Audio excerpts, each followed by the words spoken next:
നാളെ എത്തുമല്ലോ അല്ലേ? ആ ചേട്ടാ ഞാൻ എത്തിയേക്കാം. അതെ, ബംഗാളി ഒന്നല്ല. നാളത്തെ പരിപാടി വരുന്നത്. നാളെ ഒരു പണിയുണ്ടാ. കുറെ നാളായി വീട്ടിൽ പണിയിലായിരിക്കാൻ തുടങ്ങിയിട്ട്. വീട്ടിലും കുറച്ച് ബുദ്ധിമുട്ടൊക്കെ.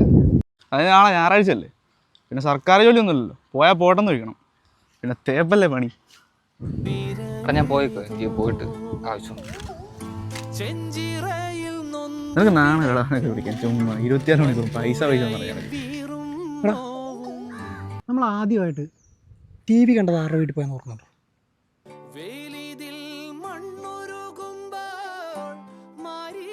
പോട്ടെ, നമ്മൾ പണ്ട് ക്രിക്കറ്റ് ബാറ്റ് ആദ്യമായിട്ട് കളിക്കുന്ന ആര് തന്നിട്ടാണ് ഓർക്കുന്നത്? ഇതെല്ലാം പോട്ടെ, നമുക്ക് ആദ്യമായിട്ട് ബിരിയാണി മേടിച്ചെന്ന് ആരോ ഓർക്കുന്നുണ്ടോ? അവനൊരു നല്ല കാലമാണത്, പോകാൻ നമ്മൾ മാറ്റിയെടുത്തിട്ടില്ല. പിന്നെ എല്ലാവർക്കും ആഗ്രഹിച്ച പോലെ ജീവിക്കാൻ പറ്റണമെന്നില്ലല്ലോ. കൂടെ നിന്നില്ലെങ്കിലും ഉണ്ടല്ലോ കുറ്റപ്പെടുത്തായിരിക്കും.